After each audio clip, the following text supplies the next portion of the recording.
Hello. জি sir, শুনতে পাচ্ছি।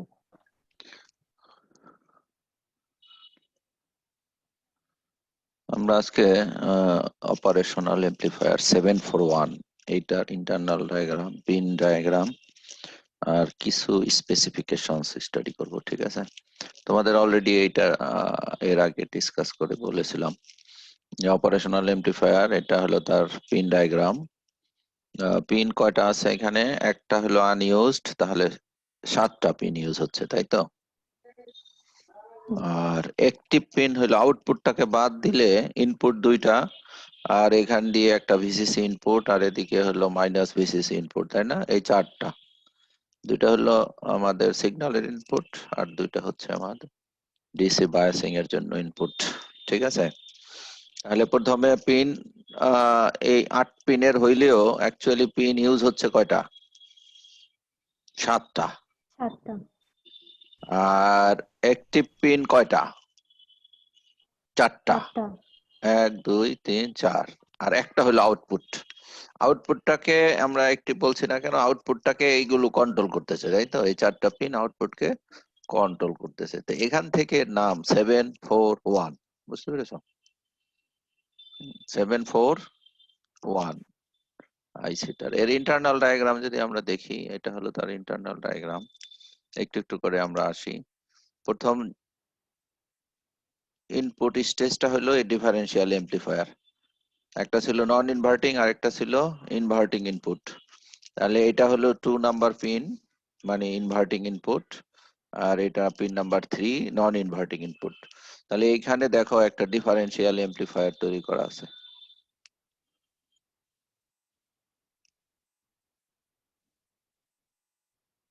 এই যে এখানে এইটুকুর মধ্যে একটা ডিফারেন্সিয়াল এমপ্লিফায়ার হয়েছে, ঠিক না?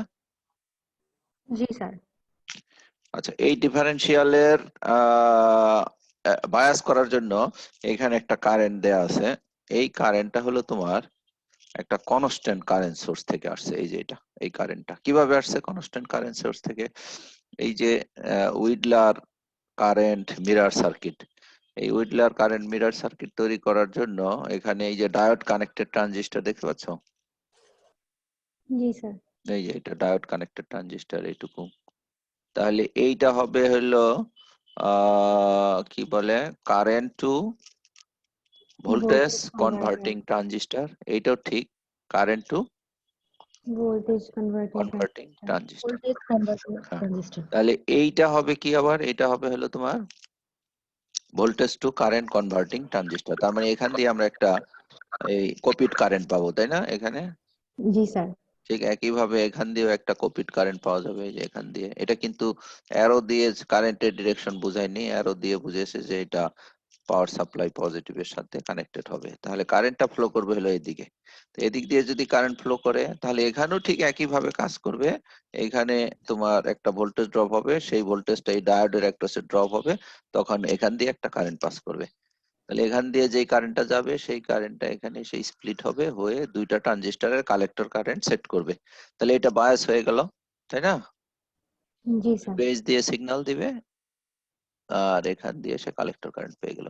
এখন এই ট্রানজিস্টর দুটো কমন ইমিটার কনফিগারেশনে আছে। কিভাবে? দেখো, এর কালেক্টর থেকে কোনো আউটপুট নেওয়া হয়নি, তাই না? আউটপুটটা না নেওয়া স্যার। হলো এই ইমিটার থেকে। সেটা আবার কিভাবে? ইমিটার থেকে 2টা থেকে আউটপুট নিলাম, তার মানে এটা হবে ডুয়াল ইনপুট ব্যালেন্সড আউটপুট। আউটপুটটা নেওয়া হলো কোথা থেকে? ইমিটার থেকে। এমিটার থেকে। নিয়ে আবার কি করা হলো? আরেকটা ডিফারেন্সিয়াল এমপ্লিফায়ারকে দেওয়া হলো। সেই ডিফারেন্সিয়াল এমপ্লিফায়ারটা হলো এই যে এটা, Q3 এন্ড Q4। এখানে আরেকটা ডিফারেন্সিয়াল এমপ্লিফায়ার আছে। সেই ডিফারেন্সিয়াল আছে আবার কোন মোডে? সেটা আছে হলো কমন বেস কনফিগারেশনে। কিভাবে? এই ডিফারেন্সিয়ালের আউটপুট এনে তুমি সেকেন্ড ডিফারেন্সিয়ালের ইনপুটের ইমিটারে দিচ্ছ, জি স্যার। ইমিটার দিচ্ছ। আউটপুট থেকে এই যে কালেক্টর থেকে আউটপুটটা নিচ্ছ, এইটা হবে আমার আউটপুট, ঠিক আছে? তাহলে ইমিটারে ইনপুট দিলাম, কালেক্টর থেকে আউটপুট নিলাম, তাহলে এটা কি হলো?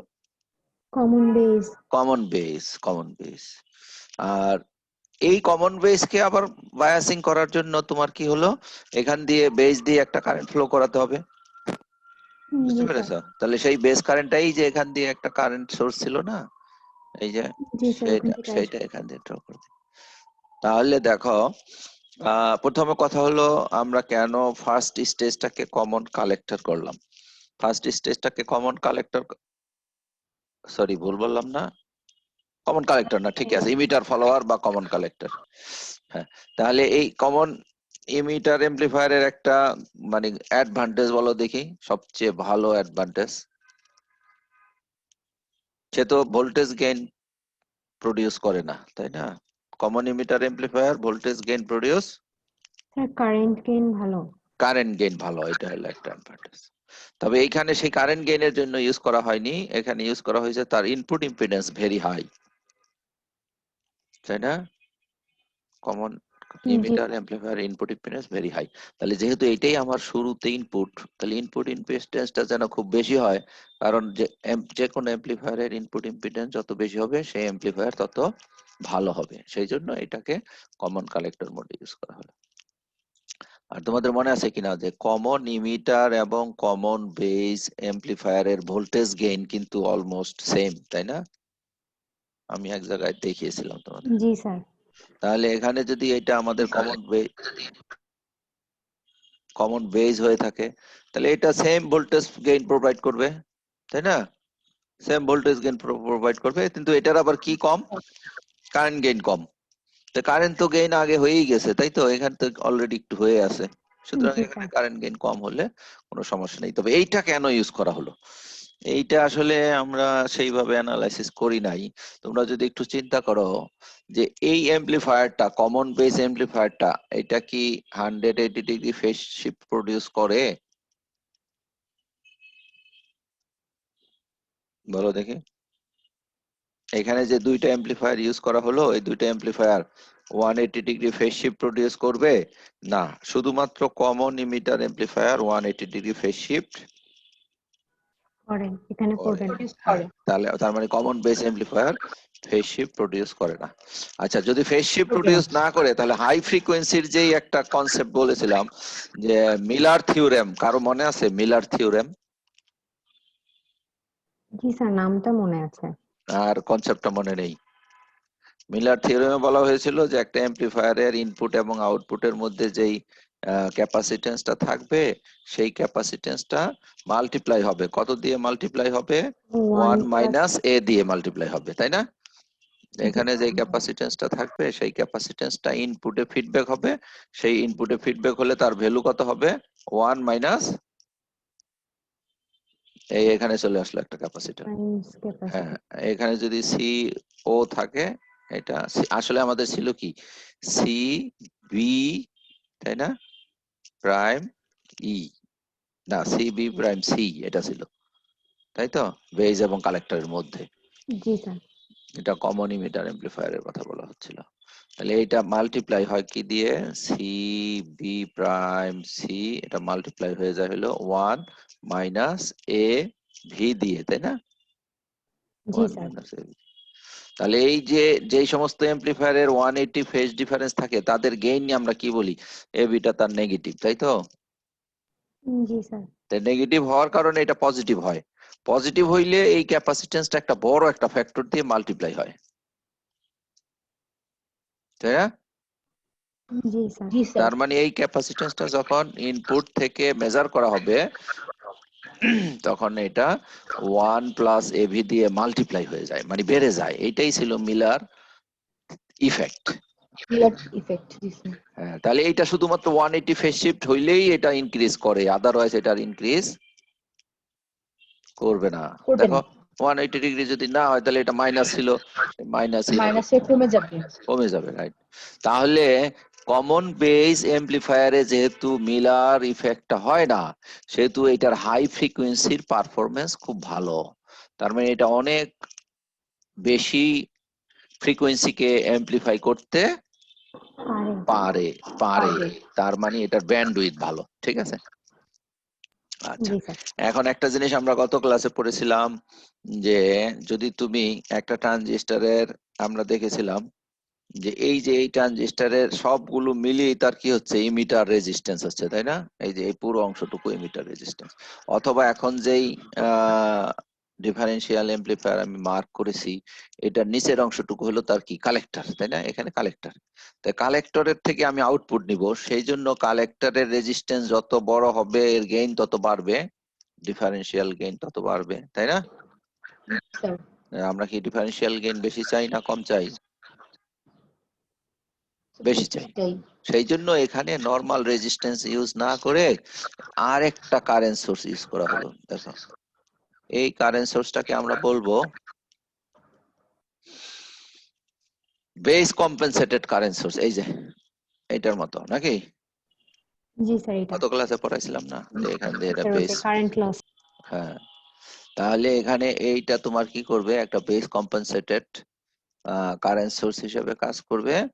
এবং এটা কাকে কারেন্ট দিবে, এটা হলো আমার কমন বেস এমপ্লিফায়ারের কালেক্টর কারেন্টটা প্রডিউস করবে। ঠিক আছে, তাহলে এখান থেকে আমরা আউটপুটটা নিয়ে নিব, এখান থেকে আমরা আউটপুট নিয়ে নিব। লাস্ট স্টেজটা হয় কি, মনে আছে কিনা? লাস্ট স্টেজটা হইতে হবে তোমার আনব্যালেন্সড আউটপুট হইতে হবে। কোথায় যেন পড়াইছিলাম, এই যে আচ্ছা, ইন্টারমিডিয়েট স্টেজ। জি স্যার। এটা আনব্যালেন্সড আউটপুট হইতে হবে। তাহলে এখন এটা আনব্যালেন্সড আউটপুট হয়ে গেল, এটা আনব্যালেন্সড আউটপুট হলো। এইটাকেও আমরা একটা ইন্টারমিডিয়েট স্টেজ বলবো। কেন, এখানেও সিগন্যাল এমপ্লিফাই হবে, এমপ্লিফাইও হবে, প্লাস হইলো তোমার এইখানে একটা আছে, হ্যাঁ এখানে লেভেল শিফটিং হবে, এমপ্লিফাই হবে।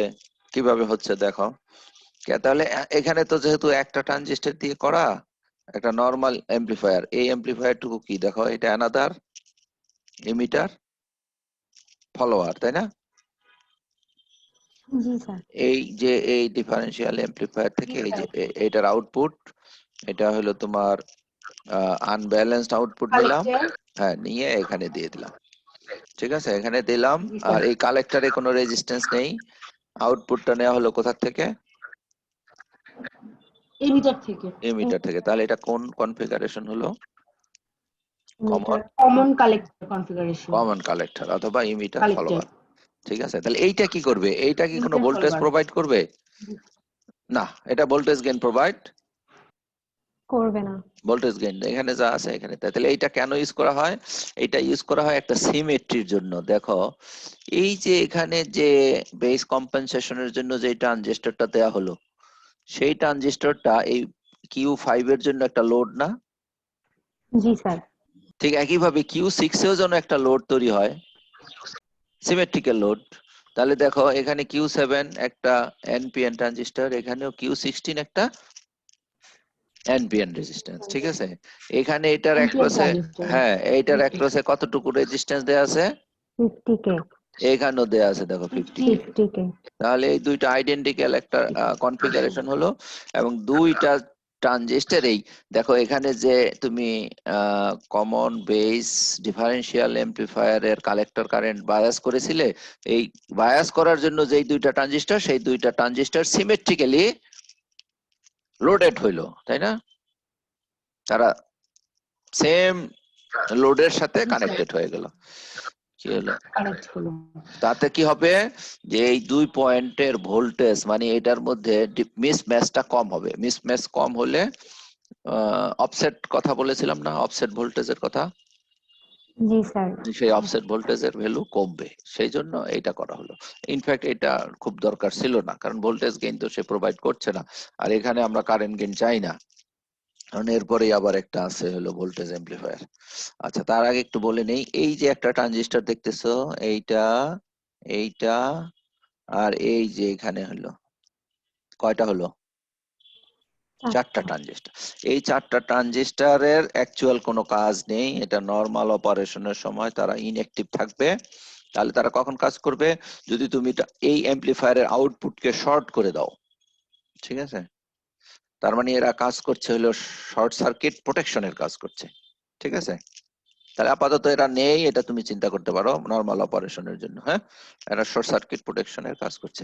তাহলে এটা হয়ে গেল আমাদের ইমিটার ফলোয়ার। তাহলে এখানে কি পাওয়া গেল, ভোল্টেজ পাওয়া গেল, তাই না? তাহলে এই ভোল্টেজটা আবার এখানে এসে এমপ্লিফাই হবে, কারণ এটা কমন ইমিটার কনফিগারেশনে আছে। দেখো, জি স্যার, কালেক্টর থেকে আউটপুট নেওয়া হচ্ছে। হ্যাঁ, কালেক্টর থেকে আউটপুট। তাহলে এই ট্রানজিস্টরটাকে বায়াস করার জন্য এই যে এখানে তুমি একটা কারেন্ট মিরার সার্কিট তৈরি করেছিলে, সেই কারেন্ট মিরারের ভোল্টেজটাই এখানে অ্যাপ্লাই করা হলো। এটা পিএনপি ট্রানজিস্টর, ঠিক আছে? তাহলে এইটাও পিএনপি হবে। হ্যাঁ, এটা অ্যারোটা ওঠে নাই, এই এখানেও পিএনপি হবে। তাহলে পিএনপি হলেই তো এখানে প্লাস এখানে মাইনাস হবে, তখনও এখানে প্লাস হবে আর এখানে মাইনাস হবে। মাইনাস হবে। হ্যাঁ, এখন এই ট্রানজিস্টরের কয়টা দেখো, কালেক্টর কয়টা? দুইটা। দুইটা। এরকম অনেক মাল্টিপল কালেক্টর ওলা ট্রানজিস্টর আইসির ভিতরে তৈরি হয়, ঠিক আছে? তাহলে একটা কালেক্টর দিয়ে যে কালেক্টর কারেন্ট ফ্লো করবে সেটা এই ট্রানজিস্টরটাকে বায়াস করবে, এই যে এইটাকে বায়াস করবে, তাই না?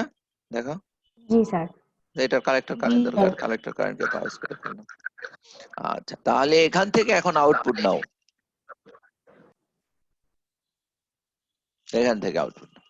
তাহলে এখান থেকে আউটপুট নিয়ে যেই ট্রানজিস্টরকে দেওয়া হবে, এটা অ্যানাদার ভোল্টেজ এমপ্লিফায়ার, ঠিক আছে?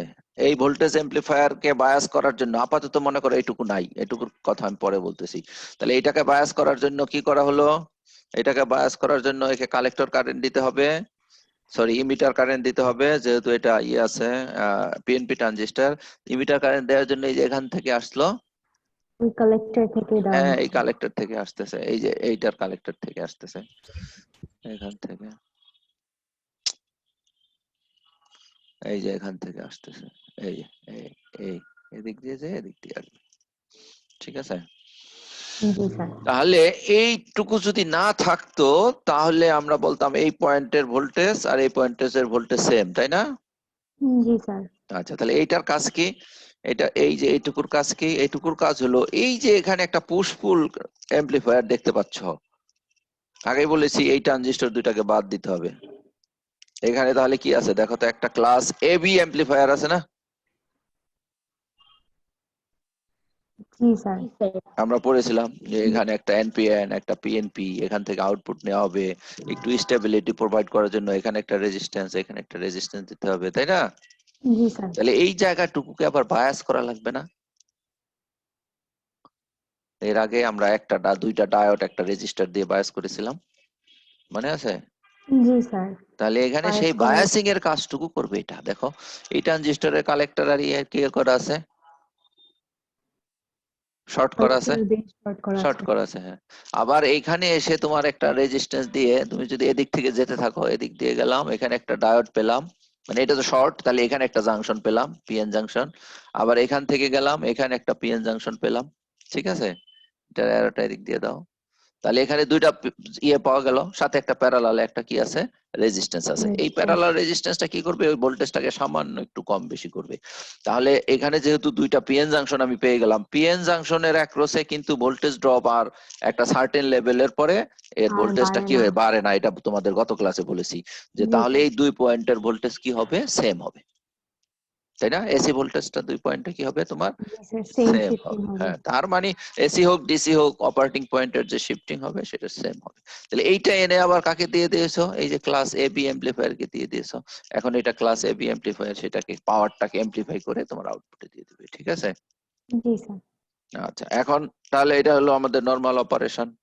এখন এইটা কিভাবে কাজ করে, যদি কেউ এটাকে শর্ট করে দেয়, ধরো এখান দিয়ে এটা শর্ট করে দিল, শর্ট করে দিলে এখান দিয়ে কি হবে, অনেক বেশি কারেন্ট ফ্লো করবে, এখান দিয়ে বেশি কারেন্ট ফ্লো করবে। এই বেশি কারেন্ট ফ্লো করলে এই ট্রানজিস্টর গুলো কি হবে, বায়াস হবে। এইটা বায়াস হবে, এইটা বায়াস হলে এইটাকে শর্ট করে দিবে, এইখানে এসে ইনপুটটাকে শাট ডাউন করে দিবে, ঠিক আছে? এটা যদি শর্ট সার্কিট হয়ে যায় তাহলে এখান দিয়ে আর কোনো ভোল্টেজ আসবে না, এখান দিয়ে ভোল্টেজ না আসলে আর এইগুলো কোনোটাই আর কাজ করবে না, তাহলে আউটপুট পাবে না। আউটপুট পাবে না। এটা হলো শর্ট সার্কিট প্রোটেকশন। এইখানে দেখো একটা ক্যাপাসিটর দেয়া আছে, ভেরি স্মল ভ্যালু ক্যাপাসিটর, তাই না? এটাকে বলা জি হচ্ছে স্যার। হলো high frequency roll off compensation capacitor. Operational এমপ্লিফায়ারের যত ইনপুটের ফ্রিকোয়েন্সি বাড়তে থাকে, এখানে ফেজ শিফট তত বাড়তে থাকে, ফেজ ডিফারেন্স গুলো বেড়ে যায়, চেঞ্জ হয়ে যায়। কেন হয়? কারণ জাংশন ডিভাইসগুলোর নিজস্ব তো একটা ক্যাপাসিটেন্স থাকে, তাই না? হাই ফ্রিকোয়েন্সিতে জি সেগুলো স্যার, ইফেক্টিভ স্ট্রে হয়ে যায়। ক্যাপাসিটেন্স গুলো। হ্যাঁ, স্ট্রে ক্যাপাসিটেন্স। তাহলে আমাদের এখানে কতটুকু ফেজ শিফট হয়েছিল বলতো? এখানে এখানে ফেজ শিফট হয়েছিল 180 ডিগ্রি, কারণ এটা কমন ইমিটার এমপ্লিফায়ার, তাই না? অ্যানাদার 180 ডিগ্রি ফেজ শিফট হবে যে এখানে, এখান দিয়েও একটা আছে, কোথাও একটা আছে আর কি কমন ইমিটার এমপ্লিফায়ারের কনফিগারেশন। আমার না এখানে না, সরি ভুল বলেছি, এখানে, এখানে, তাই না? এটা আরেকটা কমন ইমিটার এমপ্লিফায়ার। তো দুই জায়গায় 180 ডিগ্রি ফেজ শিফট হয়ে যায়, গিয়ে তোমার কি হওয়া উচিত? আউটপুটের ভ্যালুটা ফিক্স থাকা উচিত। কিন্তু যখন তোমার হাই ফ্রিকোয়েন্সি চলে আসে তখন এর মধ্যে একটু প্রবলেম হয়, তখন আর এই ফেজ শিফটের চাইতে এডিশনাল ফেজ শিফট অ্যাড হয়। তাহলে সেই ভ্যালুটাকে কম্পেনসেট করার জন্য ইন্টারনালি এই ক্যাপাসিটেন্সটা ইউজ করা হয়। তবে ইন্টারনালি ক্যাপাসিটেন্স ইউজ করার ফলে হাই ফ্রিকোয়েন্সির পরে গেইন কমে যেতে শুরু করে। দেখো যত হাই ফ্রিকোয়েন্সি হবে এখানে পার্টটা তত শর্ট হইতে থাকবে না? জি স্যার। পাথটা শর্ট হলে যে এখানে যেই সিগন্যালটা আসতেছিল সেই সিগন্যালটা আসছিল এখান দিয়ে, এখান দিয়ে আসলে সে অ্যাম্পলিফাই করতো, এখন সরাসরি এখানে চলে আসতেছে, তো গেইন কমে যাবে। গেইন কমে যায়। তাহলে এই মোটামুটি এখানে পুরো কনসেপ্টটা আসলে আরো জটিল, আর সার্কিটটাও আরো কমপ্লিকেটেড, ঠিক আছে? তো তারপরে তোমাদের একটা ইন্টারনাল ডায়াগ্রাম সম্বন্ধে মোটামুটি একটা ধারণা দেওয়ার চেষ্টা করলাম, ঠিক আছে?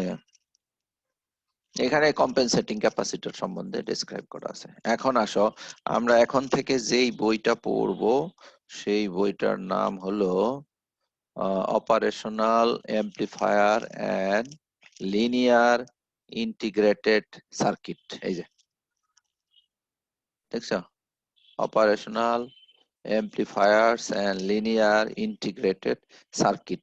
আমি এই 6th এডিশনটা ডাউনলোড করেছিলাম, কিন্তু দেখলাম 6th এডিশনের সাথে আমরা যেভাবে পড়তে চাই সেটা মিলে না। 6th এডিশনে ডিরেক্টলি অ্যাপ্লিকেশনে চলে গেছে, বেসিক কনসেপ্ট গুলো সেখানে এমনি নেই। কোন এডিশন? আমি যেটা ইউজ করতেছি সেটা 4th এডিশন। আচ্ছা। তোমরা তো হয়তো 4th এডিশনটা ডাউনলোড করতে পারো কিনা, সফট কপি, তাহলে আমাকে একটু দিও, ঠিক আছে? জি আচ্ছা, স্যার। তাহলে 4th এডিশন আমরা ইউজ করব। হ্যাঁ, এটা কাফলিনের বই। আচ্ছা, তাহলে আমি সেখান থেকে কিছু ফটোকপি করে রেখেছি যেখানে যেখানে আমাদের দরকার। আমাদের কিছু প্যারামিটার আছে অপারেশনাল এমপ্লিফায়ারের সাথে রিলেটেড, কিছু প্যারামিটার। এই প্যারামিটার গুলোর সম্বন্ধে একটু ধারণা থাকলে তাহলে আমরা কম্পেয়ার করতে পারবো দুইটা অপারেশনাল এমপ্লিফায়ারের মধ্যে যে হুইচ ওয়ান ইজ বেটার। তার মধ্যে অনেকগুলো টার্ম আছে, আমি কমন কতগুলো টার্ম তোমাদেরকে এক্সপ্লেন করে দিচ্ছি। একটা হলো ইনপুট অফসেট ভোল্টেজ। আচ্ছা, এই ইনপুট অফসেট ভোল্টেজটা আমি অলরেডি এক্সপ্লেন করেছি যে অপারেশনাল এমপ্লিফায়ারের, এইটা ধরো অপারেশনাল এমপ্লিফায়ার, ঠিক আছে? এখন এই দুইটা টার্মিনালকে তুমি যদি গ্রাউন্ড করে দাও তাহলে আউটপুট শুড বি 0, তাই না? এটাকে শর্ট করে এটাকে আমি কি করে দিলাম? গ্রাউন্ড করে দিলাম। তো আউটপুট ভোল্টেজ কত হওয়া উচিত? 0 হওয়া উচিত। কিন্তু দেখা যায় যে প্র্যাকটিক্যালি আমরা এটা 0 পাই না। তাহলে 0 যে পাচ্ছি না, এটা কেন হচ্ছে? এটা হচ্ছে ওই যে দুইটা ট্রানজিস্টর, যত জায়গায় পেয়ার ট্রানজিস্টর ছিল সেগুলো ম্যাচড হওয়া উচিত ছিল, কিন্তু 100% ম্যাচ ট্রানজিস্টর প্রডিউস করা যায় না। কোনোটার হয়তো বেজ ইমিটার জাংশনের ভোল্টেজ কম থাকে, কোনোটার বেজ ইমিটার জাংশনের ভোল্টেজ বেশি থাকে। ধরো এখানে এটার একটা একটু কম আর একটা একটু বেশি, তাহলে যেটার বেশি সেটা তো সিগন্যালকে কম এমপ্লিফাই করবে, কারণ সে ড্রপ করবে বেশি, তাই না? কারণ কম কারেন্ট প্রডিউস হবে। জি স্যার। আর যেটাতে এর অ্যাক্রসের ভোল্টেজটা কম, ভোল্টেজ কম মানে তার রিকোয়ারমেন্ট কম, কিন্তু দুইজনকে তুমি সমান ইনপুট দিয়েছো, তাহলে সে বেশি কারেন্ট প্রডিউস করবে, জি ঠিক স্যার। আছে? আর আমরা জানি ট্রানজিস্টর এমপ্লিফায়ার গুলো হচ্ছে তোমার কারেন্ট কন্ট্রোলড ডিভাইস, মানে কারেন্টকে সে এমপ্লিফাই করে আউটপুটে ভোল্টেজ প্রডিউস করে। তাহলে এখানে বেশি ভোল্টেজ প্রডিউস হয়ে যাবে। তাহলে একই ভোল্টেজ দেয়া সত্ত্বেও একটার আউটপুট বাড়বে, আরেকটার আউটপুট কি হবে? কম হবে। যার কারণে ধীরে ধীরে সেগুলো এমপ্লিফাই হয়ে আউটপুটে একটা বড় রকমের ভোল্টেজ পাওয়া যাবে, ঠিক আছে? নরমালি তোমরা যদি প্র্যাকটিক্যাল ল্যাবে করো তাহলে ইনপুট দুইটা শর্ট করে দেওয়ার পরে আউটপুটে ওই যে সব ফুল ভোল্টেজই পাওয়া যাবে। ফুল ভোল্টেজ বলতে বোঝায় হলো স্যাচুরেটেড ভোল্টেজ। কত সেটা? সেটা হলো পাওয়ার সাপ্লাই যা দিবে তার চাইতে 1 ভোল্ট কম। এখানে কত দেয়া আছে পাওয়ার সাপ্লাই? +15 -15, ঠিক আছে? তাহলে আউটপুটে আইদার প্লাসের 14 পাবে অথবা প্লাসের মাইনাসের 14 পাবে। ঠিক আছে, কেন এত ভোল্টেজ পাবো? কারণ এই অপারেশনাল এমপ্লিফায়ার গুলোর গেইন ভেরি হাই।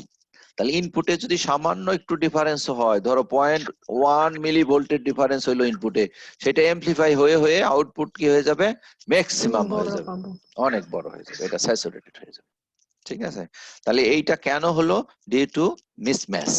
তাহলে এইটাকে আমরা বলি হলো ইনপুট সাইডে যে মিসম্যাচটা হয় সেটাকে আমরা বলি ইনপুট অফসেট ভোল্টেজ। ঠিক আছে, এই ইনপুট অফসেট ভোল্টেজটা অ্যাকচুয়ালি আমরা মেজার করি কিন্তু আউটপুটে। কেন? এটা অ্যাম্পলিফাই হওয়ার পরে আমরা আউটপুটে মেজার করি। ঠিক আছে, তাহলে ইনপুট অফসেট ভোল্টেজটাকে মেজার করার জন্য এরকম একটা সার্কিট করা হয়। দেখো, এরকম একটা সার্কিট করা হয়। তাহলে এর মধ্যে থেকে এখন তুমি কি করবে, যে কোনো একটাকে চেঞ্জ করতে হয় একটু। একটাকে ধরো এটাকে একটু চেঞ্জ করলাম, একটু একটু বাড়ালাম। ঠিক আছে, তো এটাকে বাড়ালে অথবা এটাকে বাড়ালে এক সময় আউটপুটটা কি হয়ে যাবে, 0 হয়ে যাবে। জি স্যার। ঠিক আছে, তাহলে হুম। এখন তুমি কতটুকু ভোল্টেজ দিয়ে আউটপুটে 0 করতেছো? এইটুকু ভোল্টেজ দিয়ে আউটপুটে 0 করতেছো। তার মানে তুমি যেহেতু এইটুকু ভোল্টেজ ইনপুটে দিচ্ছ, তার মানে রিভার্স পোলারিটিতে তার এইটুকু ভোল্টেজ ছিল, তাই না?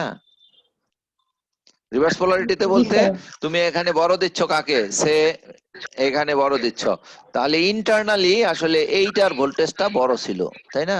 এখন সমান করার জন্য এখানে আমাকে একটু বড় দিতে হলো।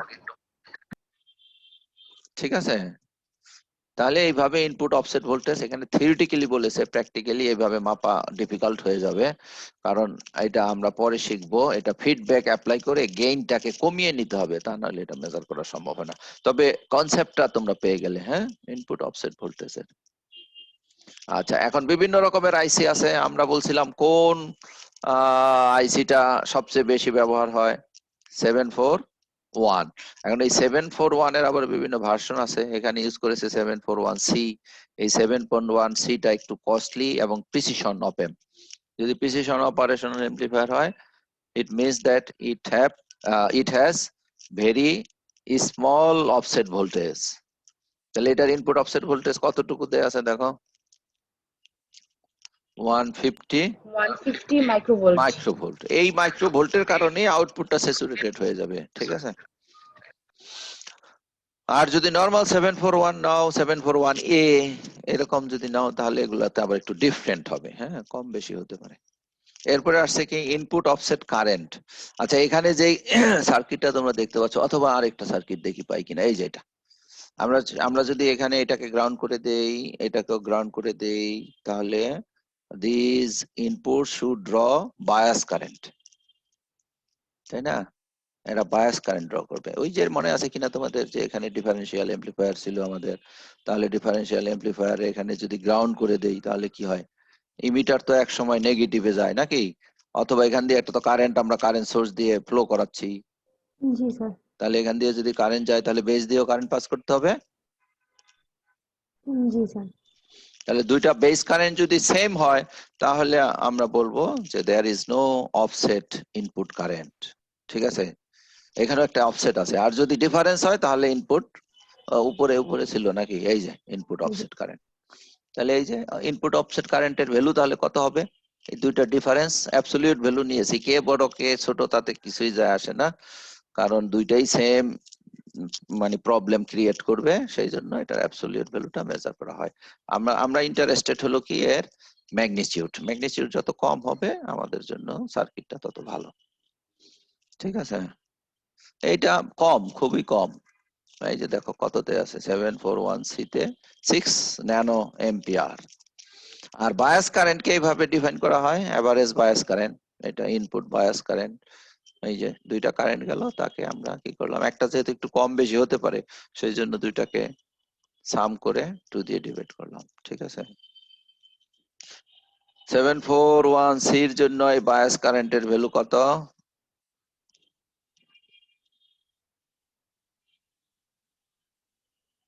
500 500 ন্যানো অ্যাম্পিয়ার। Nano ampere. তবে কি হলো, আহ, যদি তোমার দ্বারা ভুল, whereas IB ফর প্রিসিশন, ও ম্যাক্সিমাম ফর, না প্রিসিশন টার্মটা আলাদা ইউজ করতে হবে তোমাকে। এই যে প্রিসিশন 747, আরে নাম্বারও তো আলাদা। 741C আরেকটা হলো, তাহলে আগে বোধহয় একটু ভুল বলছিলাম না, 714 হইতে পারে। দেখো তো, না স্যার 741 ই তো। 714, এই যে ও 714, আচ্ছা পজিশন বললে 714, নাম্বারটা আলাদা হচ্ছে আর কি। ঠিক আছে, 714, তাহলে এটা হবে প্লাস মাইনাস 7 ন্যানো এম্পিয়ার, খুবই কম। এরপর হলো অফসেট ভোল্টেজ অ্যাডজাস্টমেন্ট রেঞ্জ। আচ্ছা, আমরা দেখেছিলাম যে একটা অপারেশনাল এমপ্লিফায়ারের মধ্যে দুইটা ইনপুট থাকে, তার নাম হলো অফসেট নাল, মনে আছে নি? অফসেট নাল, এই যে অফসেট নাল 1 আর 5। 1 আর 5, এই 1 আর 5 এর মধ্যে আমরা কি করি, একটা 10K পোটেনশিওমিটার ইউজ করি।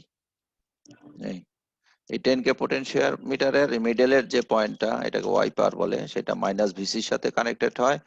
আর যে রিমেইনিং দুইটা টার্মিনাল, এটা একটা 1 এর সাথে একটা 5 এর সাথে। এবার তুমি এটাকে কি করতে পারবে, অফসেটটাকে নাল করতে পারবে। ঠিক আছে, অফসেটটাকে এটা অ্যাডজাস্ট করে করে আউটপুটটাকে জিরো করে দেওয়া যাবে। তাহলে এটা কতটুকু থাকলে, মানে ম্যাক্সিমাম অফসেট ভোল্টেজ কতটুকু হলে আমরা এই 10K পোটেনশিওমিটার দিয়ে আউটপুটটাকে নাল করতে পারি, that is the offset voltage adjustment range.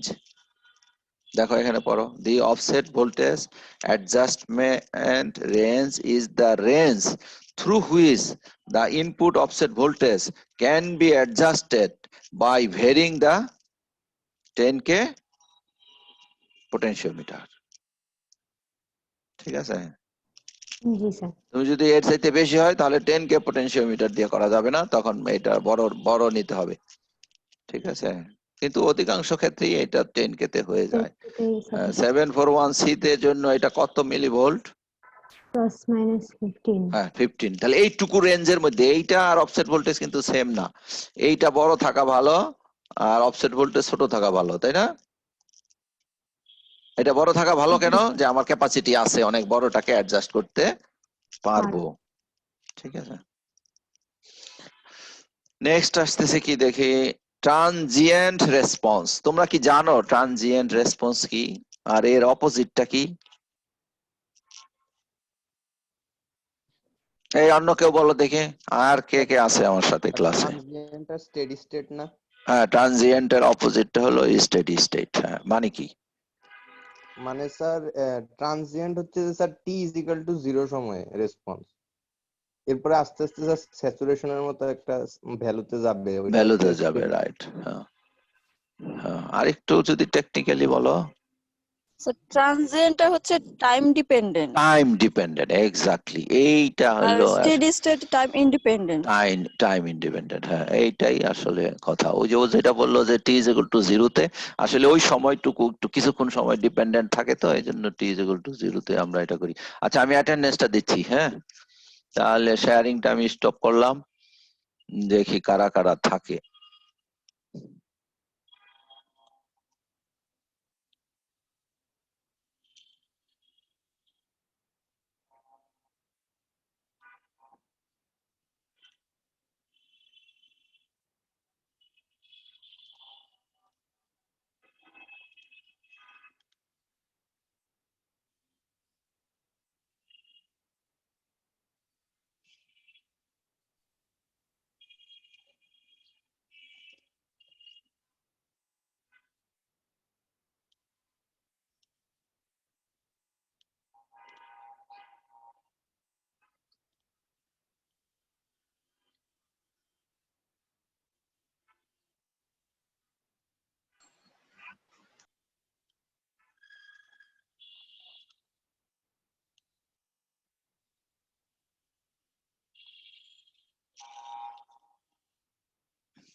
ওকে, আমি অ্যাটেন্ডেন্স দিয়ে দিয়েছি তোমাদের। আজকে আর কেউ কানেক্টেড হলে তাদেরকে আর দেওয়া হবে না।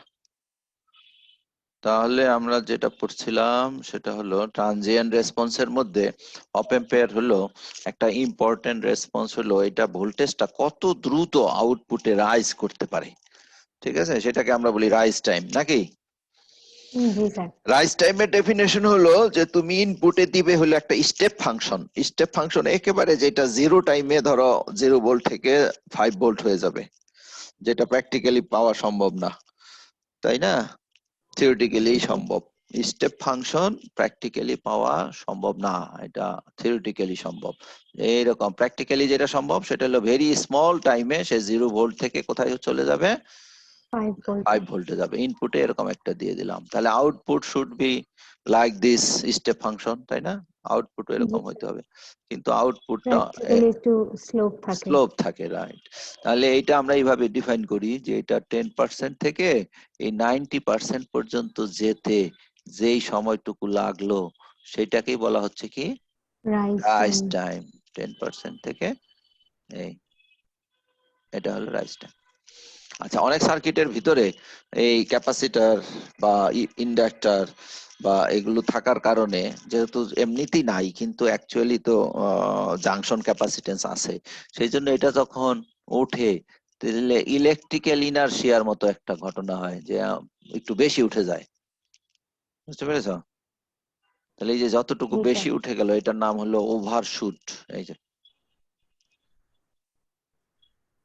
ঠিক আছে। তাহলে ওভারশুট কতটুকু হবে, আমাদের স্টিটিতে কত ছিল তার চাইতে এটা কতটুকু বেশি উঠলো নাকি, জি স্যার।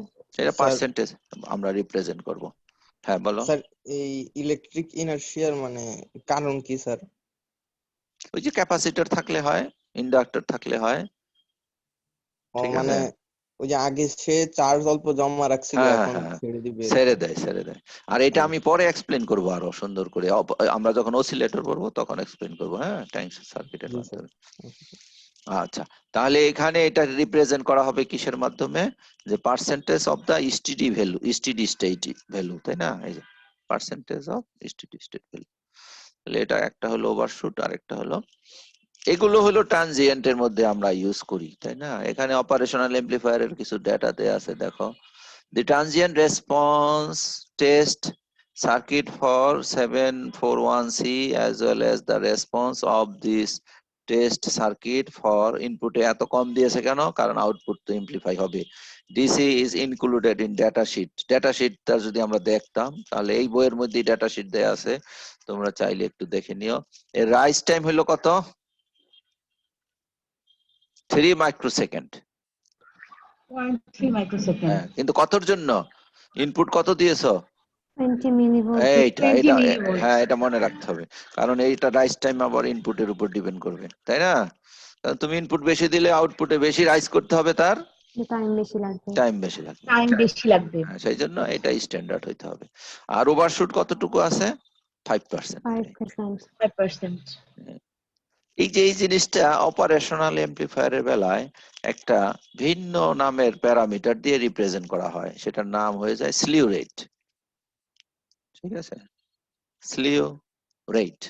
এটা ডেফিনেশনটা কি, ডেফিনেশনটা হলো এই স্লিউ rate SR is defined as the maximum rate of change of output voltage per unit of time, মানে 1 সেকেন্ডে কতটুকু ভোল্টেজ আউটপুটে চেঞ্জ হয়, and is expressed in volts per microsecond। তাহলে আউটপুট ভোল্টেজ চেঞ্জ হবে, ভাগ করতে হবে কি দিয়ে, চেঞ্জ ইন টাইম দিয়ে। টাইম দিয়ে। এটা ম্যাক্সিমামটা তোমাকে ডিফাইন করতে হবে। ম্যাক্সিমামটা ডিফাইন করতে হলে ইনপুটে কি করতে হবে, ইনপুটে এরকম একটা স্টেপ দিয়ে দিতে হবে, হ্যাঁ। ইউনিট হবে কি, ভোল্ট পার মাইক্রোসেকেন্ড। মাইক্রোসেকেন্ড। হ্যাঁ, আচ্ছা, এটা মেজার করার জন্য মনে করো আমরা একটা অপারেশন এমপ্লিফায়ার নিলাম, এই অপারেশনাল এমপ্লিফায়ারের কোন একটা ইনপুটকে আমি গ্রাউন্ড করে দিলাম, গ্রাউন্ড করে দিয়ে তারপরে এখানে আমি একটা ইনপুট ভোল্টেজ দিলাম, সেই ইনপুট ভোল্টেজটা দিলাম হলো স্কোয়ার ওয়েভ, এই এরকম একটা স্কোয়ার ওয়েভ, হাই ফ্রিকোয়েন্সির একটা স্কোয়ার ওয়েভ দিলাম। এখন আউটপুটটা যদি তুমি অসিলোস্কোপে দেখো, এটার ফ্রিকোয়েন্সি যত ইনক্রিজ করতে থাকবে একটা ভেরি হাই ফ্রিকোয়েন্সির জন্য এটা এরকম হয়ে যাবে, এই, ঠিক আছে। এরকম। তাহলে এখানে এখন একটা হ্যাঁ এখানে একটা ভোল্টেজ পাচ্ছি, এটা 0 ভোল্ট। এখানে একটা ভোল্টেজ পাচ্ছি, সে এখানে কত ভোল্ট, 10 ভোল্ট। ঠিক আছে, আর এখানে পাবো কি, এখানে পাবো হলো একটা টাইম, তাই না? জি স্যার। এই পয়েন্ট আর এই পয়েন্টের জি, স্যার। মাঝখানে যেটা, এটা হলো ডেল টি। Del T. হ্যাঁ, আর এই দুইটার মাঝখানের যেটুকু সেটা হলো ডেল, Del V. হ্যাঁ ডেল ভি বা ডিভি যাই বলো, ডেল ভি ও। এই যেহেতু ইনপুটের স্লিউ রেট একেবারেই কম, নাকি একদম মানে থিওরিটিক্যালি কি বলে প্র্যাকটিক্যালি 0 নাকি, তাহলে অপ অ্যাম্প তার নিজস্ব ম্যাক্সিমামটা এখানে দিবে, তাই না? আর ইনপুটে যদি আমি অনেক কম দিতাম তাহলে আউটপুটে তো কম হবেই, কারণ ইনপুটকে তো সে আউটপুট ফলো করবে। কিন্তু এখন সে আউটপুটটা ইনপুটকে ফলো করতে পারছে না, কিন্তু সে তো ম্যাক্সিমাম স্লিউ রেটে সে কি করবে, এখানে রাইজ করবে। রাইজ করবে। তাহলে এখন যে রেটটা আমি পাবো সেই রেটটা কি হবে, that will be the maximum rate of change of output. ঠিক আছে, আর এইটাকে আমরা তাহলে কি করলাম, স্লিউ রেট। আর যেহেতু এটা অনেক বেশি হয় সেহেতু সেকেন্ডটা হয়ে যাবে তোমার কি সেকেন্ড রেঞ্জে, ওই যে মাইক্রো সেকেন্ড রেঞ্জে। বুঝতে পারছো, চেঞ্জটা অনেক বেশি হয়, অল্প সময়ে অনেক বেড়ে যায়। সেহেতু যেহেতু অল্প সময়ে বাড়ে সেহেতু টাইমটা মেজার করতে হবে মাইক্রো সেকেন্ড ইউনিটে। 741C এর জন্য স্লিউ রেট কত কত 0.5 ভোল্ট পার মাইক্রোসেকেন্ড। ঠিক আছে, আরো প্রিসিশন মানে কি বলে প্রিসিশন বলো অথবা ফাস্ট হাই ফ্রিকোয়েন্সি অপ এম্প বলো, যেমন LM318, এটার স্লিউ রেট কত 70 ভোল্ট পার মাইক্রোসেকেন্ড। মাইক্রোসেকেন্ড, তাহলে এটার স্লিউ রেট অনেক বেশি। আচ্ছা, এরপরে আরেকটা প্যারামিটার হলো কি, গেইন, ব্যান্ডউইথ, প্রোডাক্ট। আমরা জানি কোন একটা অ্যাম্পলিফায়ারের গেইন এবং ব্যান্ডউইথ কে যদি মাল্টিপ্লাই করি সেটা হলো গেইন ব্যান্ডউইথ প্রোডাক্ট। এটা বড় হলে ভালো, অপারেশনাল অ্যাম্পলিফায়ারের জন্য এটা বড় হয় না, এটা হয় অনলি 1 মেগা হার্টজ, তারপরে কম বড় না, তাই না? 1 মেগা হার্টজ আমাদের অডিও রেঞ্জের জন্য, আরএফ ফ্রিকোয়েন্সির জন্য এনাফ।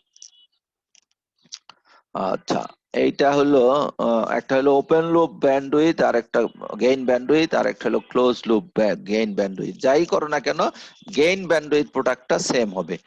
নরমাল অপারেশনাল অ্যাম্পলিফায়ারের এই ক্যারেক্টারিস্টিক্সটা এরকম হয়, এখানে আসে হলো 10⁶ এর মতো, আর এখানে কাট অফ ফ্রিকোয়েন্সিটা আসে হলো 2 এর মতো, না 10⁶ না বোধহয়, এইটা 10⁶ না, এটা আরো কম। টু এটা যা হয় হোক গে, এটাতে তো আমরা ইন্টারেস্টেড না, আমরা কাট অফে ইন্টারেস্টেড, তাই না? জি স্যার। এই যে এখানে কাট অফ ফ্রিকোয়েন্সিতে, তাহলে 0 থেকে 2, তাই না? আর এখানে ধরো 10⁶, 10⁶, তাই না?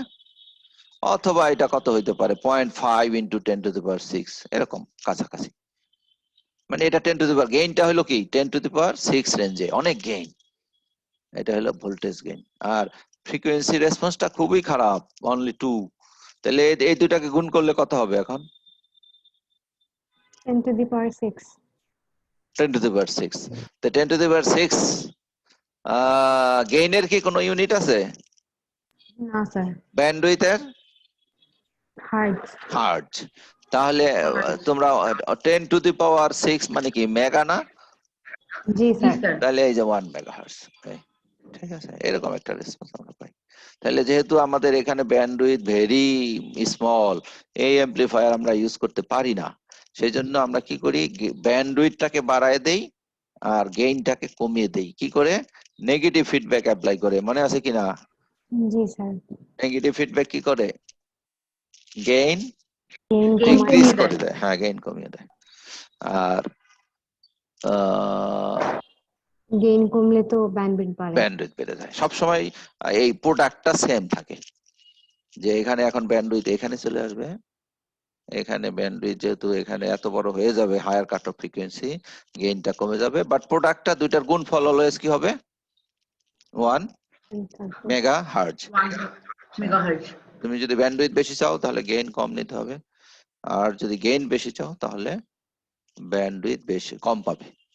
এই এখন এই যে কয়েকটা প্যারামিটার পড়লাম, এর মধ্যে একটা প্যারামিটার এই বইয়ে নাই। কেন নাই? শুরুতে ডিসকাস করেছে, সেটা হলো কি সি এম আর আর আর। হ্যাঁ, কি হয় জানো এটা? Common mode rejection ratio. Ratio. এটা বেশি হলে ভালো হবে না কম হলে ভালো হবে? বেশি হলে ভালো হবে।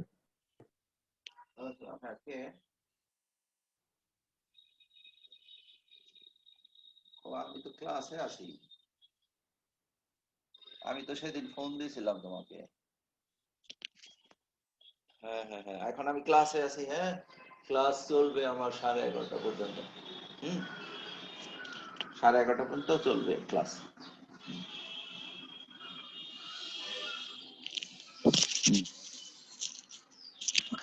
আচ্ছা, সিএমআরআর এর ডেফিনেশন তোমরা জানো যে উপরে দিতে হয় হলো ডিফারেন্সিয়াল গেইন, নিচে দিতে হয় কমন মোড গেইন। তাহলে এই টার্মটাও আমাদের অলরেডি ডিসকাশন হয়ে গেছে। এখন আসি যে ক্যারেক্টারিস্টিক্স অফ এন আইডিয়াল অপ অ্যাম্প।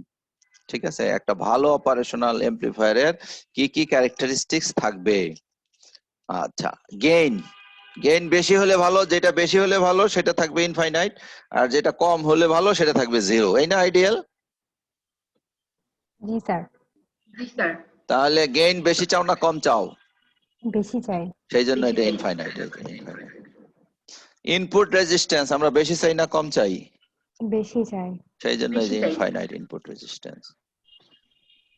আউটপুট রেজিস্ট্যান্স বেশি চাই না কম চাই? জিরো চাই। হ্যাঁ, তাহলে এই যে জিরো। তারপরে এটা কি দিয়েছে? Offset voltage. অফসেট ভোল্টেজ, হ্যাঁ থাকবে না, এটা জিরো। তারপরে কি বলেছে? ব্যান্ডউইথ কম চাই না বেশি চাই? বেশি চাই। তাহলে এটা হইতে হবে এই যে ইনফিনিটি। ইনফাইনাইট। হ্যাঁ, আর কিছু আরো কিছু ছিল সেগুলো লিখে নাই। বলো স্লিউ রেট কেমন চাই? স্লিউ রেট বেশি চাই। বেশি চাই, তাহলে এটা হবে আইডিয়ালি ইনফাইনাইট। হ্যাঁ ইনফাইনাইট হতে হবে। সিএমআরআর কেমন চাই? বেশি চাই। সি আইডিয়ালি হ্যাঁ ইনফাইনাইট। Infinite, right. সিএমআরআর আরো অনেক কিছু থাকতে পারে, ঠিক আছে। এটা চাচ্ছি হলো ইনফাইনাইট। ওই যে অ্যাডজাস্টমেন্ট রেশিও টেশিও আরো অনেক কিছু আছে না, সেগুলো এখানে ইম্পর্টেন্ট কয়েকটা লিখেছে আর কি না। জি স্যার। আর আমাদের প্র্যাকটিক্যাল গুলোতে কি হবে? প্র্যাকটিক্যাল হলো যত ভালো অপ অ্যাম্প সেটা ইনফাইনাইটের জায়গায় তত হাই হবে আর কি, জিরোর জায়গায় লো হবে। এই তাহলে এখন আমরা একটা যেটা দেখবো সেইটা নিয়েই আমাদের নেক্সট পড়াশোনা, সেটা হলো কি এই যে equivalent circuit of operational amplifier.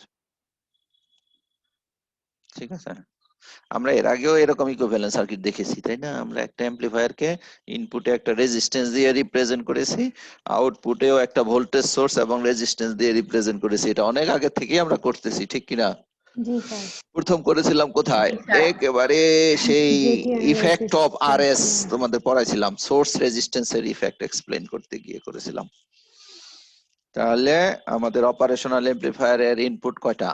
দুইটা, একটা হলো ইনভার্টিং ইনপুট আর একটা হলো নন ইনভার্টিং ইনভার্টিং ইনপুট। ইনপুট। নন ইনভার্টিং এর সামনে একটা কি হবে? প্লাস সাইন থাকবে, আর ইনভার্টিং এর এখানে একটা মাইনাস সাইন থাকবে। তুমি যে ভোল্টেজ গুলো অ্যাপ্লাই করবে, ইনভার্টিং এ যেই ভোল্টেজটা দিবে সেটা হবে অলওয়েজ V2, আর নন ইনভার্টিং এ যেটা দিব সেটা হলো V1। ঠিক আছে, এটা আমরা ফলো করব, কেন সব বই এগুলো করে না।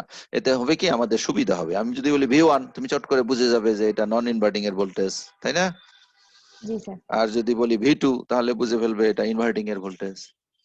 আচ্ছা, আর এটা এখানে এই দুটার মধ্যে যে এখন ডিফারেন্স, সেই ডিফারেন্সটুকু বলা হবে ডিফারেন্সিয়াল ইনপুট ভোল্টেজ।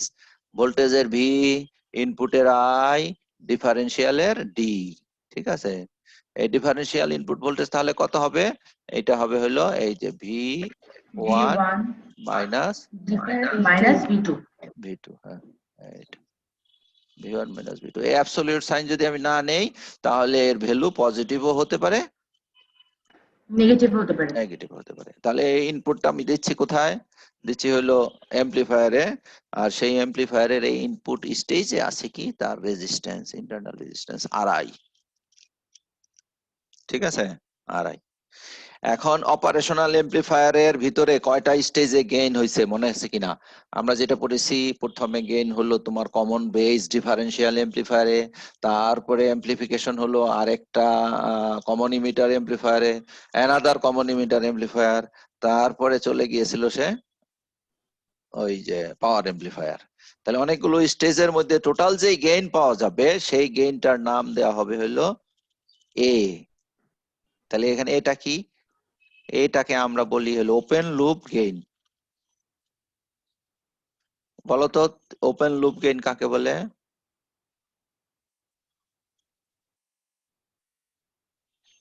ফিডব্যাক থেকে ফিডব্যাক বলো। ছাড়া, হ্যাঁ, ফিডব্যাক ফিডব্যাক ছাড়া ছাড়া, যে রাইট। গেইনটা।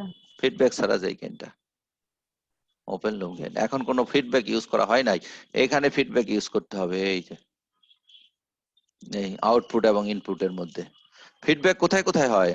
ইনপুট এবং আউটপুটের মধ্যে, তাই না? জি স্যার। তাহলে এখানে আমরা এখন কোনো ফিডব্যাক ইউজ করিনি, সেই জন্য এটার নাম হবে open loop gain. Feedback use করলে নাম হবে কি? Closed loop gain. Close loop, right. তাহলে এই যে এখানে দেখো এ যদি তার গেইন হয় তাহলে ইনপুট ভোল্টেজটাকে সে দিয়ে মাল্টিপ্লাই করবে। জি স্যার। তাহলে আউটপুটে যে ভোল্টেজ সোর্সটা আসবে সেটা কত হবে? ধরো আমার a computer, into input voltage. হ্যাঁ কি হয় এটা?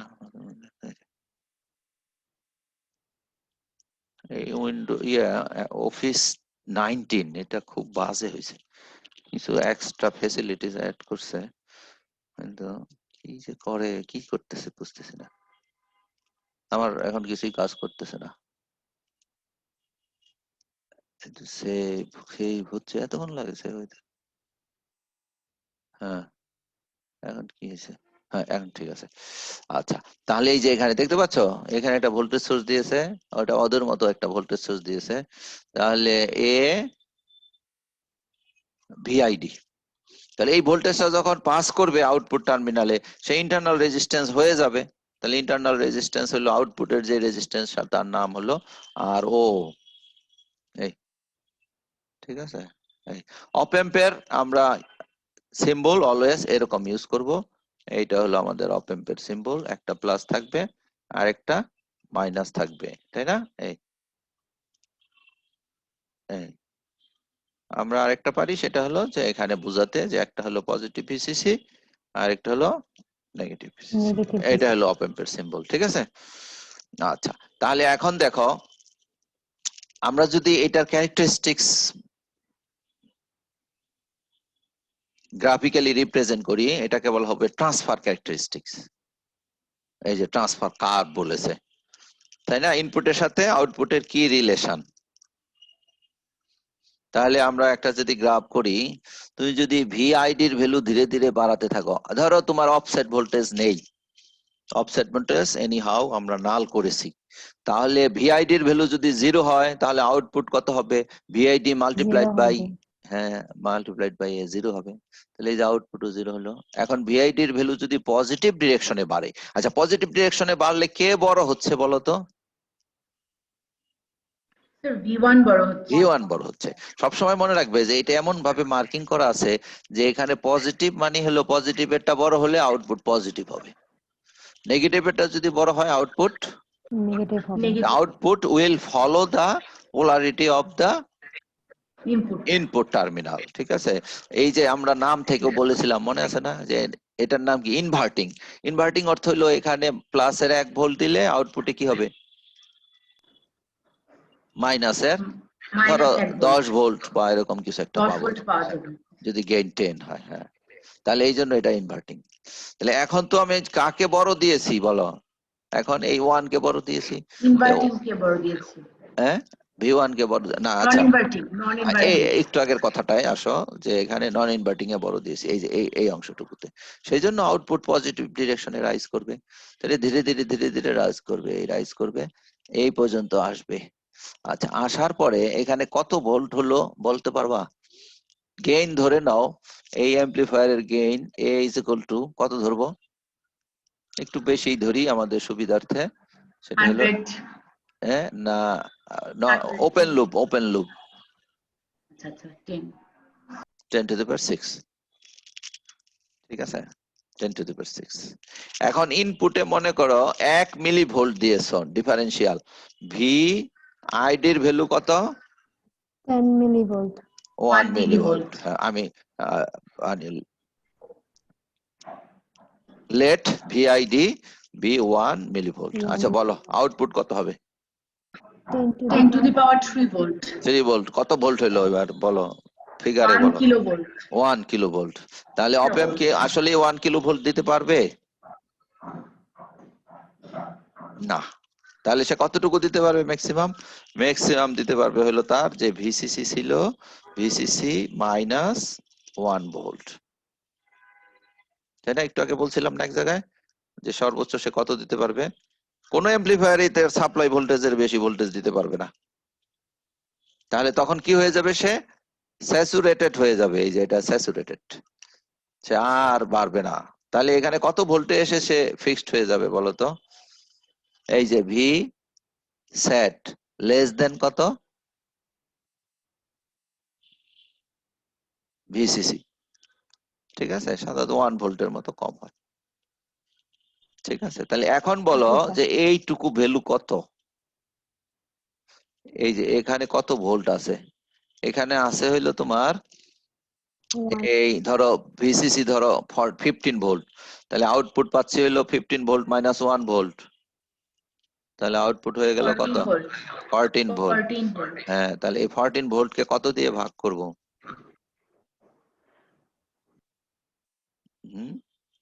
ভিআইডি সমান কত হবে? ভিআইডি হবে হলো এই 14, VO divided by A হ্যাঁ এ রাইট, 10 টু দি পাওয়ার 6, 6 ঠিক আছে। তাহলে দেখো 10 টু দি পাওয়ার মানে কি 14 মাইক্রোভোল্ট, তাই না? তাহলে this এটা side 14 microvolt 14, এই microvolt কথাটা একটু মনে রেখে দিও, এটা 14 মাইক্রোভোল্টেই সে কি হয়ে যাচ্ছে? saturated হয়ে যাচ্ছে স্যাচুরেটেড হয়ে যাচ্ছে। এখন যদি আমি রিভার্স ডিরেকশনে এটাকে স্টাডি করি, সেম বিহেভিয়ার পাবো। এবার কাকে বড় করব? এটা ভি2 কে বড় করব, inverting কে বড় করব ইনভার্টিং কে বড় করব। আচ্ছা, তাই ইনভার্টিং বড় করলে এটা নেগেটিভ ডিরেকশনে যাবে, এখানেও সেম পাবো আউটপুট আমরা, নেগেটিভ এই মাইনাস ভি এর চাইতে আমরা একটু কম পাবো। তার মানে এটা হবে অ্যাকচুয়ালি যে মাইনাস ভ্যালু যদি 14 বলি, micro হ্যাঁ রাইট 14 minus মাইক্রোভোল্ট, 14 microvolt হ্যাঁ মাইনাস 14 মাইক্রোভোল্ট। অথবা আমরা বলতে পারি যে ভিই মাইনাস 1, এইটা সামনে একটা মাইনাস দিয়ে দিলাম, ঠিক আছে। তাহলে এটা জি তোমাদের স্যার মনে রাখতে হবে যে একটা অপ এম্পের যদি ওপেন লুপ থাকে, কোনো ফিডব্যাক যদি আমরা ইউজ না করি, তাহলে এটাতে তোমার কি হচ্ছে 14 মাইক্রোভোল্ট, ফিউ মাইক্রোভোল্ট দিলেই আউটপুটটা কি হয়ে যাচ্ছে? স্যাচুরেটেড হয়ে যাচ্ছে। এই পর্যন্ত কারো কোনো কোশ্চেন আছে কিনা বলো, আমি অন্য টপিকে যাব।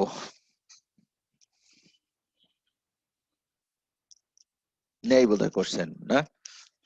আচ্ছা, আর কেউ কথা বলো তো, এই দুইটা মেয়ে একটা ছেলে, এই তিনজন ছাড়া দেখি কে আছে সাথে।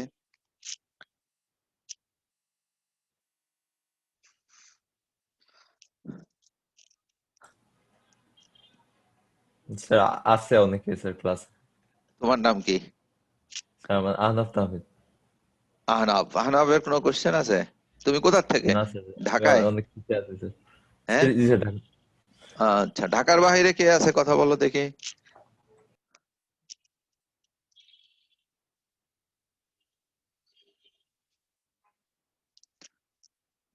ঢাকার বাইরে কেউ নেই? আমাদের সিয়ার আছে? সিয়ার কোথায়? আহনাব আছে, তাহলে এই পর্যন্ত 4 জন পেলাম নাকি? আর বাকিরা কানেক্ট হয়ে চলে গেছে। আচ্ছা, তাহলে অপারেশন অ্যামপ্লিফায়ার ইউজ করতে হলে আমাদের দেখা যাচ্ছে এখানে যে বায়াস ভোল্টেজ দিতে হবে সেটা that must be split power supply, তাই না? এর উপরে কি দিব? উপরে দিতে হবে হলো তোমার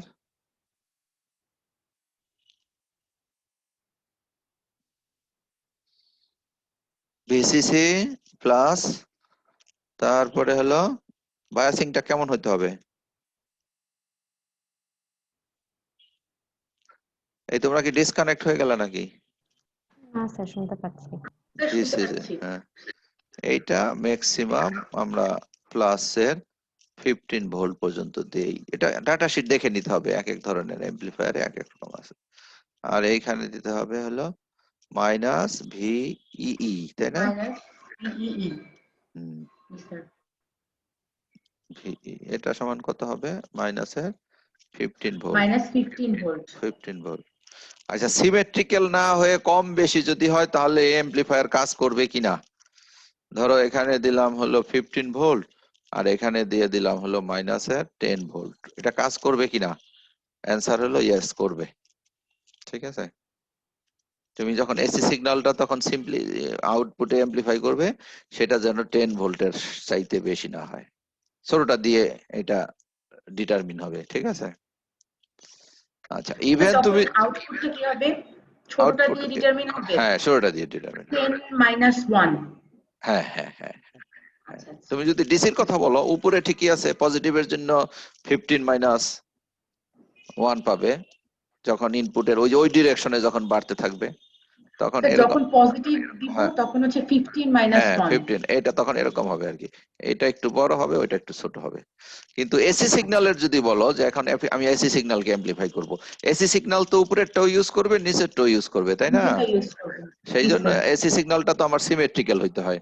সেই জন্য এবার কোনটা দিয়ে এসি সিগন্যালের পিক ভ্যালুটা ডিটারমিন হয়ে যাবে? এই 10 ভোল্ট দিয়ে, মানে এটা হয়ে যাবে তখন 9 ভোল্ট, এর বেশি করা যাবে না। ঠিক আছে, বুঝতে পেরেছো এই কথাটুকু? এসির জন্য ছোটটা দিয়ে ডিটারমিন হবে। হ্যাঁ, এসি দিয়ে ছোটটা দিয়ে determine, কারণ এসি তো পজিটিভটাও ইউজ করবে নেগেটিভটাও ইউজ করবে, জি স্যার। তাই না? আচ্ছা, এখন যেহেতু কম বেশি করা যায়, তাহলে এরকম করা যায় কিনা যে নিচে আমি কিছু দিবই না, নিচে একদম জিরো করে দিব। নিচে আমি কি করে দিলাম এখন? গ্রাউন্ড করে দিলাম। 0। হ্যাঁ, এই গ্রাউন্ড দিয়ে দিলাম। এইটা করা যাবে কিনা? অ্যান্সার হলো এটাও করা যাবে, কিন্তু সেই ক্ষেত্রে একটু বিশেষ বিশেষ মানে অ্যারেঞ্জমেন্ট লাগবে। কিরকম অ্যারেঞ্জমেন্ট? এখন তুমি যদি এসি সিগন্যাল দাও, ধরো এখানে আমি কি করলাম, গ্রাউন্ড করে দিলাম, এই গ্রাউন্ড করে দিয়ে এখানে আমি একটা এসি সিগন্যাল দিলাম, এইটাকে গ্রাউন্ড করে দিলাম, এটা হলো সরি মাইনাস করে রাখি নিচেরটাকে, এইটাকে দিলাম প্লাস, এইখানে আমি এখন একটা এসি সিগন্যাল দিলাম, এই এসি সিগন্যাল। তাহলে আমরা কি জানি যে এসি সিগন্যাল এখন পজিটিভেও যাবে নেগেটিভও যাবে, কিন্তু এর তো নেগেটিভ নাই, না। সেই জন্য একটা হাফ সাইকেল পাওয়া যাবে আর একটা হাফ সাইকেল পাওয়া যাবে না। যাবে যাবে না। না। তাহলে এটা এই ধরনের অ্যামপ্লিফায়ার কিসের জন্য ইউজ করা যেতে পারে? ডিসির জন্য, যে পজিটিভ ভোল্টেজকেই তুমি অ্যামপ্লিফাই করতে চাও, তখন যে ইনপুটে দিয়েছে হলো প্লাসের 1 মিলিভোল্ট, তাহলে আউটপুটে অনেক বেশি পেয়ে যাবে নাকি, পজিটিভ ডিরেকশনে কাজ করা যাবে। জি স্যার। কিন্তু তুমি যদি চাও যে না স্যার আমি এটা দিয়েই করব, নেগেটিভ আমি অ্যামপ্লিফায়ার হিসেবে ইউজ করতে চাই, তাহলে আছে বিভিন্ন অ্যারেঞ্জমেন্ট আছে, তার মধ্যে আমি একটা দেখাই তোমাদের। ধরো এইখানে আমি এখন বায়াস অ্যাপ্লাই করব,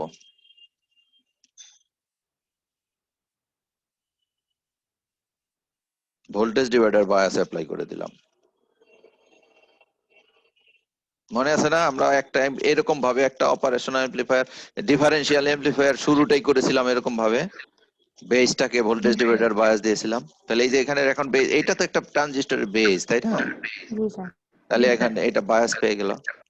তাহলে তুমি যে এখানে এসি সিগন্যাল দিচ্ছ, সেই এসি সিগন্যালটা এখানে যে ডিসি ভোল্টেজ এটা ভিভি ধরো, সেই ভিভির সাথে এখন কি হবে, আবার সুপার ইম্পোজ হবে। জি স্যার। ঠিক আছে, ধরো এখানে নেই, এইটা আমি দেই নাই, হ্যাঁ এটা শুরুতে একটু চিন্তা করো নেই, তাহলে এই ভিভিটা এখানে এসে অ্যামপ্লিফাই হবে আউটপুটে, তাহলে আউটপুটে ধরো আমি এমন ভাবে অ্যামপ্লিফাই করলাম যেন এটা 15 ভোল্ট, তো 15 ভোল্টের চাইতে মাঝামাঝি যেন থাকে। তাহলে এটা কত ভোল্ট হইলো? 7.5 7.5 ভোল্ট।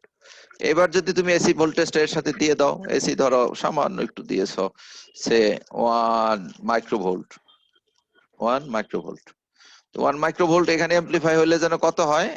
1 ভোল্টের মতো হয়, তাই না? 1 ভোল্ট হয়। 1 ভোল্ট। তাহলে এই 1 ভোল্ট এবার এসি হলে কি হবে? কমবে বাড়বে, কমবে বাড়বে, 1 ভোল্টের ভ্যালু কমবে বাড়বে, তাই না? 1 ভোল্টের ভ্যালু কমবে বাড়বে। এবার আমি আউটপুটটা কিভাবে নিব? আউটপুটটা নেওয়ার সময় এখানে আমি একটা কাপলিং ক্যাপাসিটর দিয়ে দিব, ওই যে সেই আউটপুট কাপলিং ক্যাপাসিটর। বুঝতে পেরেছো? জি স্যার। তাহলে এই ক্যাপাসিটর কি করবে? এই 7.5 ভোল্টকে সে ব্লক করে দিবে, ব্লক করে জি, দিয়ে স্যার। সে আউটপুটটা কি পাবে? ওই যে 1 ভোল্ট পাবে, এরকম। শুধু এসিটা শো করবে। শুধু এসিটা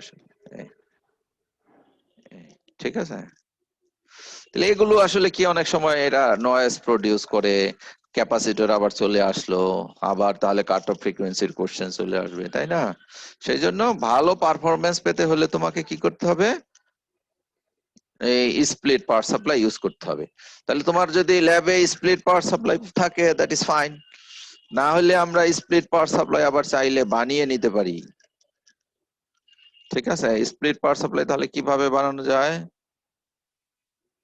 স্প্লিট পাওয়ার সাপ্লাই বানানোর একটা টেকনিক দেখাই তোমাদের।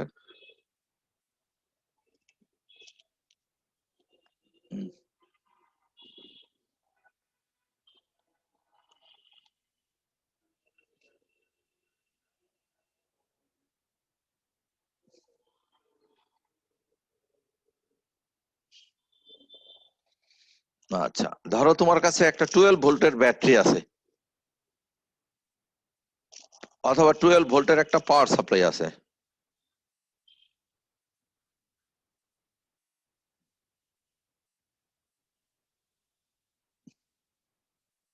ঠিক আছে?